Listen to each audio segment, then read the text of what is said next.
Good morning, my dear students.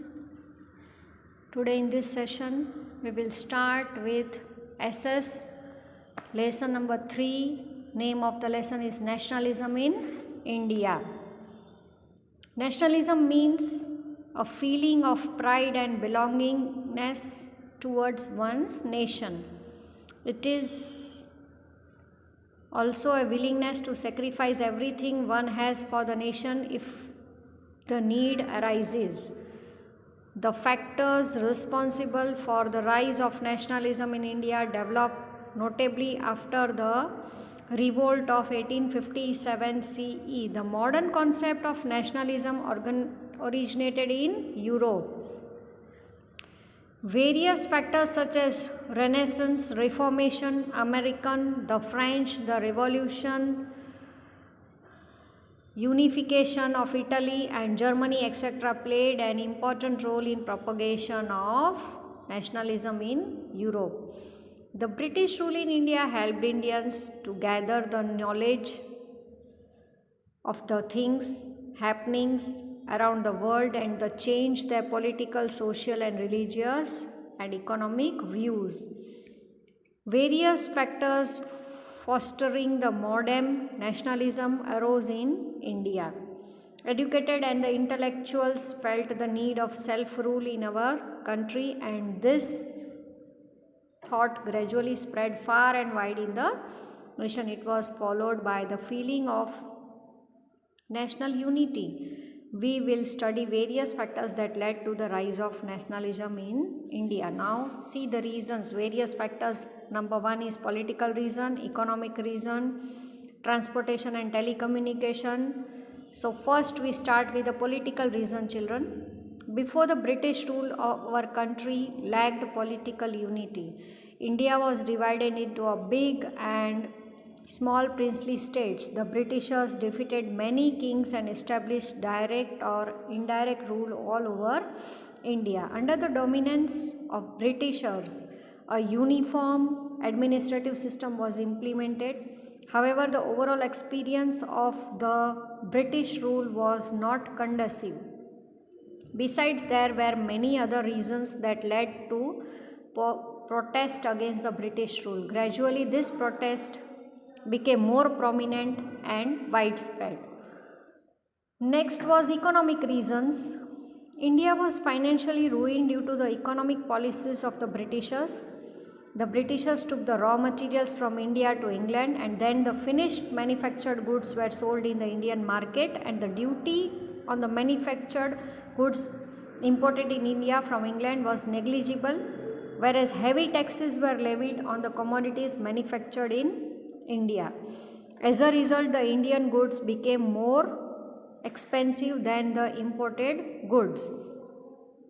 In this cutthroat competition, the handicraft and the cottage industries of India could not sustain itself. Many artisans became unemployed. Soon the Indians realized that it was the British policy to prosper England at the cost of Indian economy. This fostered the feeling of nationalism in the people of India. Third reason was transport and telecommunication. The railway, telegraph, post, land and waterways, etc. were developed in India by the British for the military, economic and political reasons. However, it turned out to be a boon in disguise for the Indians.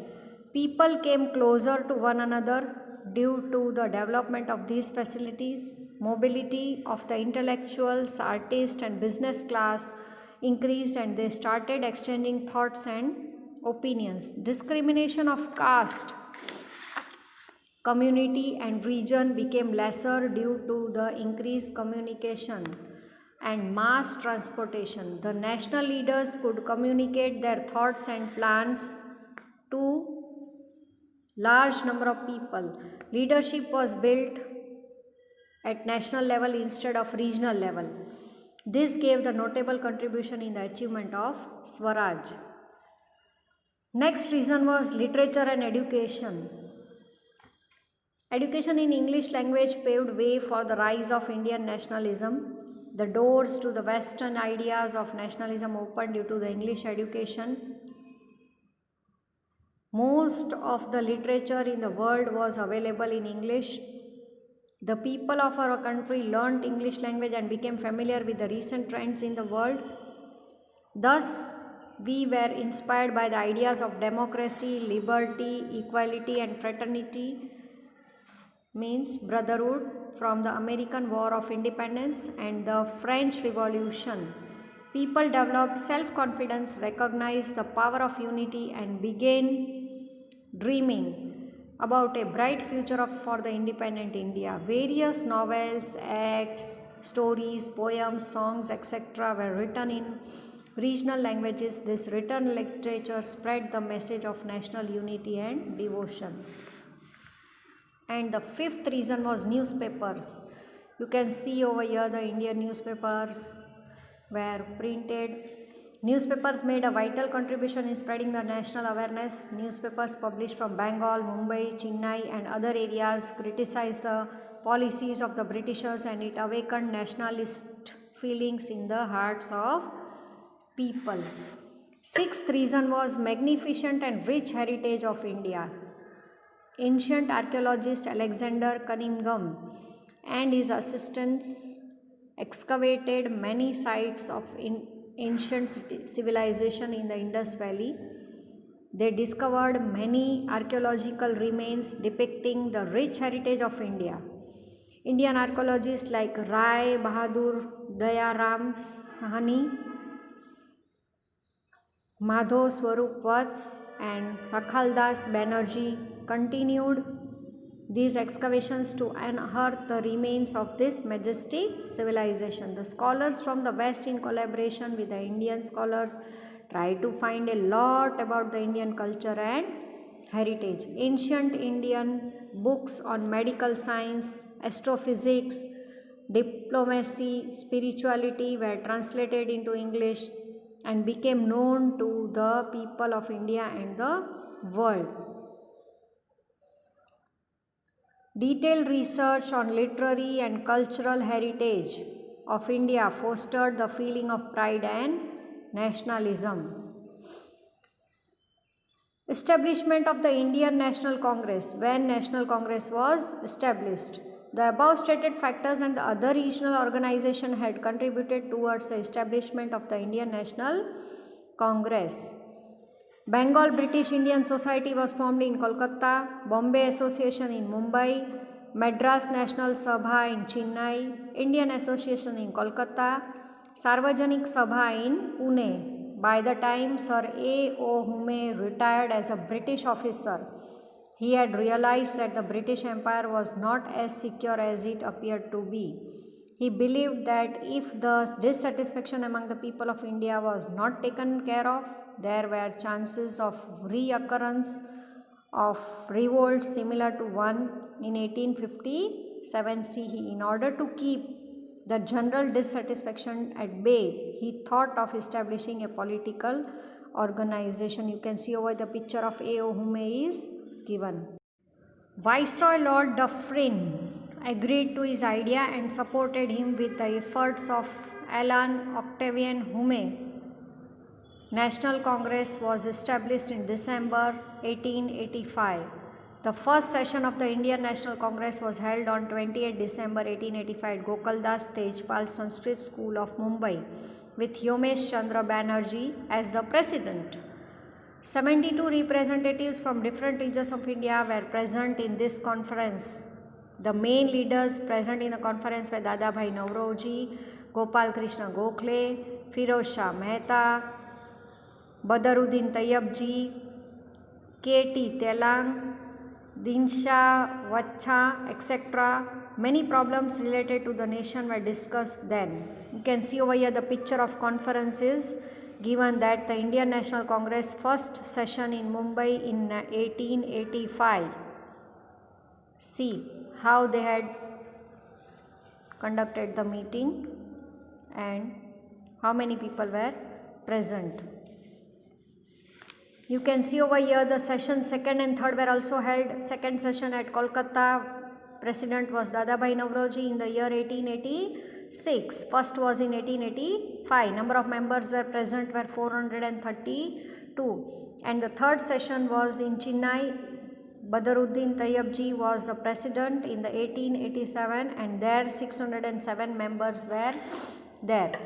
Now the Indian National Congress started from 1885 and till 1905. Initial activities of the Indian National Congress were moderate and abided by the Constitution.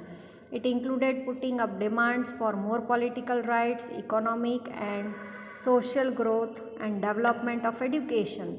Among other demands, inclusion of more Indians in government services, reduction of expenditure on military and other administrative departments, debt relief to the farmers, revival of the cottage industries, etc. were included. The Indian National Congress passed many resolutions such as the expansion of legislative councils and keep at least 50% elected representative in it at the central level. Parliament should be more answerable and transparent to the regional assemblies. Due to the demand of the Indian National Congress, the British government granted more freedom to the press and granted more personal liberty and freedom of speech to the people of India. Indian National Congress inspired many educated youths and fostered nationalism in the educated class. As a result, many capable and potential leaders joined this organization. It became more and more strong. Now, policy of divide and rule was by the British government to the Indian National Congress soon turned into hostility. The British government officials used to attend the session of the Indian National Congress, but later on the government banned the practice. Governor General Lord Curzon took certain steps against the interest of national integrity and ignored the opinion of the Indians, and he partitioned Bengal in 1905 as a part of policy divide and rule. Partition of Bengal was done in 1905. Bengal was the biggest province of the British India. It included certain parts of Bihar and Orissa with a population more than 7 crores 80 lakhs.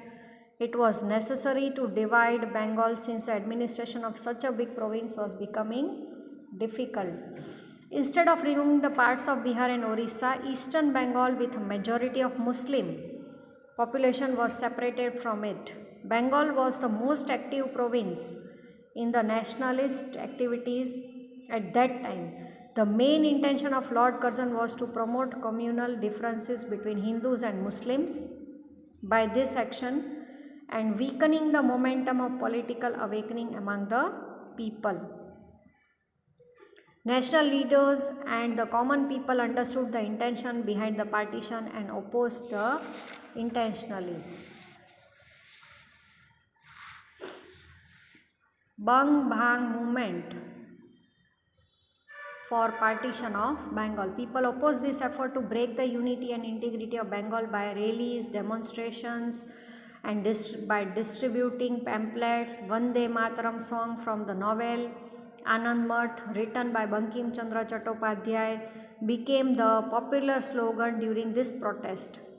The nation was swept by a strong wave of nationalism. People in Bengal observed the day of the implementation of the partition as the mourning day. People went on a strike all over the region as per the suggestion of Rabindranath Tagore. That day was also celebrated as the Day of Unity. Next was Swadeshi movement. What was there in Swadeshi movement? It was decided to intensify the movement against the partition of Bengal and expand its base. The main three characteristics of the movement were to trade and use Indian Swadeshi goods only, to boycott imported goods, and to acquire national education and boycott the English education. To achieve these goals, a committee was formed under the leadership of renowned members of the Indian National Congress like Surendranath Banerjee, Bipin Chandra Pal, Arvind Ghosh, etc. They urged the Indians to boycott foreign goods and clothes and use Swadeshi goods. Through articles in newspapers, processions, public meetings, folk songs, people were made to understand the importance of using Swadeshi goods. Factories were started to produce Swadeshi goods. Import of goods like salt, textiles, shoes, sugar, cigarette, tobacco, etc. from England decreased, and the sale of Indian commodities textile increased. The Swadeshi movement spread in other parts of India.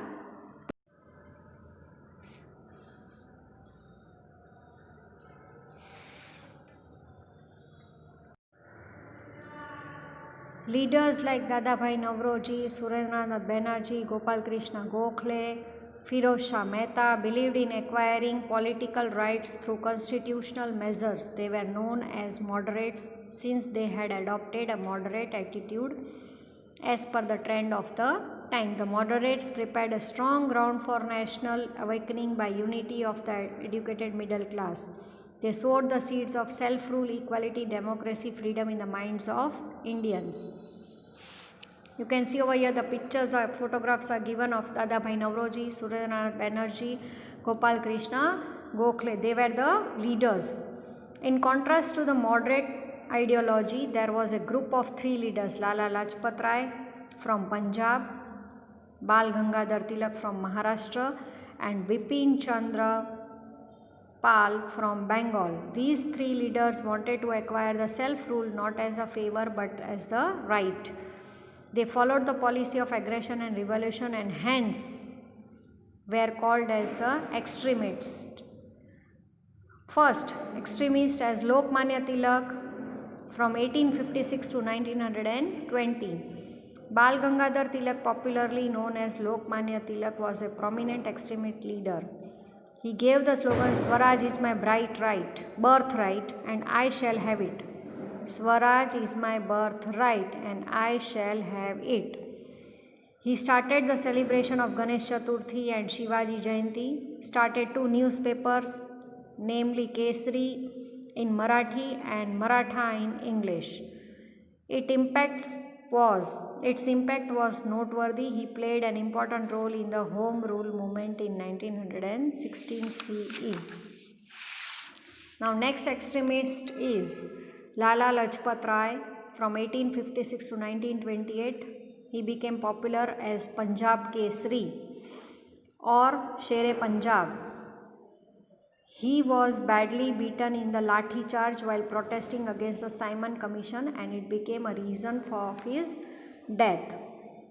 He quoted, "The government which attacks its own innocent subjects has no claim to be called a civilized government. Bear in mind, such a government cannot survive for long. I declared that the blow struck at me will be the last nail in the coffin of the British rule in India." You can see over here his picture is given, Lala Lajpat Rai. Next was Bipin Chandra Pal. They were known as Lal Bal Pal. 1858 to 1932. Bipin Chandra Pal was one of the young among the trio of Lal, Bal and Pal. Initially he came in contact with Brahmo Samaj. He started Weekly New India and a newspaper, Vande Mataram. The British government accused him of provoking the youngsters in violent activities. He was in favor of acquiring Swaraj through revolution. Then again there was an establishment of the Muslim League in 1906. The Britishers had adopted the policy of divide and rule. Nationalism was growing at a quick pace in India, and the Britishers found it necessary to break the national unity. They could successfully convince a group of Muslim leaders into forming the Muslim League. It was formed in Dhaka in 1906. The religious head of Muslim was Aga Khan, Nawab of Dhaka, Salimullah Khan, Viceroy Minto, and his private secretary Dunlop Smith played a vital role in the establishment of Muslim League. After Muslim League, the Home Rule movement was established in 1916. Between 1916 and 1918, when the World War I was closing, prominent Indians like Joseph Bapsita, Muhammad Ali Jinnah, Bal Gangadhar Tilak, G.S. Khapre, Sir S. Subramania Iyer, and the leader of the Society, Annie Besant, decided to organize a national alliance of leagues across India, specially to demand home rule or self-government within the British Empire of all in India. During this time, the Tilak was confirmed with the title of Lokmanya. Annie Besant wrote various articles in the Weekly Commonweal and in the Daily New India. Annie Besant appealed to the British government to share administrative powers and grant the home rule to India at the earliest. Indian National Congress and the Muslim League supported of home rule movement. Annie Besant was kept in house arrest at Utkamandalam, that is Ooty, by the British government. Demonstrations and protests were launched at various places in India, and finally the British government had to set her free.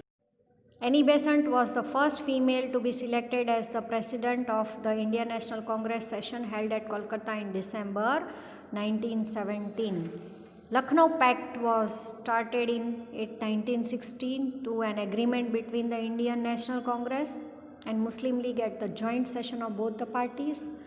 Held in Lucknow in the year 1916, Muhammad Ali Jinnah, then a member of Congress as well as the League, made both the parties reach an agreement to pressurize the British government to adopt a more liberal approach towards India and give Indians more authority to run the country. The Lucknow Pact also established cordial relations between the two prominent groups of Indian National Congress, the moderates and the extremists. Subhash Chandra Bose and Azad Hind Fauj. Subhash Chandra Bose was born on 23rd January 1897 in Cuttack, Orissa. His mother's name was Prabhavati, father's name was Janakinath Bose. He was very intelligent since his childhood. He stood fourth in the ICS exam in the year 1920 conducted in London. He joined the Indian National Congress after returning to India and participated in the freedom of struggle.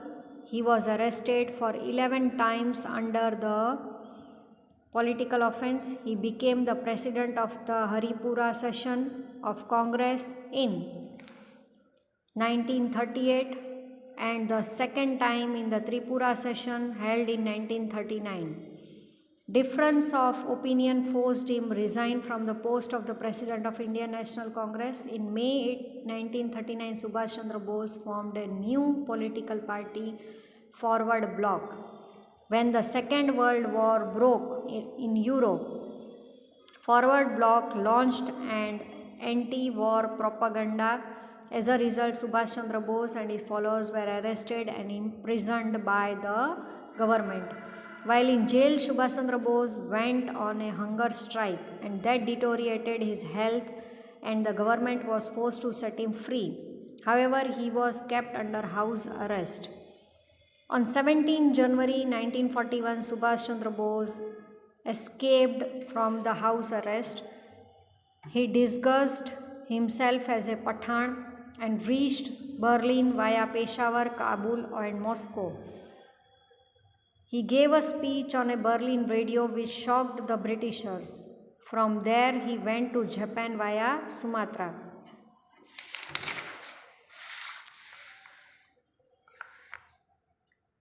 As the Chief Azad Hind Fauj, an Indian soldier from the British Army, Captain Mohan Singh formed Azad Hind Fauj with the help of Indian soldiers who had surrendered to Japan as war prisoners. Due to the differences of opinions between Japanese government and Ras Bihari Bose, Mohan Singh had to resign. Future of Azad Hind Fauj became blurred. With the general consent, Ras Bihari Bose appointed Subhash Chandra Bose as the chief of Azad Hind Fauj on 4th July 1943. He was given the honorary title of Netaji, and Netaji gave the slogan Chalo Dilli and Jai Hind to the Fauj and the nation. Provisional government. Subhash Chandra Bose established Arzi Hukumat-e Azad Hind in Singapore in October 1943. He took charge as the chief of the army. This government declared a war against England and America. Role of the Azad Hind Fauj was recognized by Subhash Chandra Bose after he became the chief of Arzi Hukumat Azad Hind. Proper training was given to the soldiers and the Azad Hind Fauj was divided into various battalions. Azad Hind Fauj secured victory at various fronts in the eastern border of India like Arakan and Imphal. Later on, the Fauj was forced to retreat due to the shortage of food supply and heavy rain. America dropped the nuclear bomb on Japan and Japan surrendered. Dynamics of the war changed and the future of the Azad Hind Fauj became hazy. 4,000 soldiers died and 25,000 soldiers were arrested. Netaji had taken a vow that he will not enter in the subjugated of India. Netaji left Rangoon and Bangkok and moved ahead by air. As per the reports published by Japanese government, his plane that took off from Tapai airport of Formosa on 18th August 1945 crashed and Netaji, being seriously burned, succumbed to death.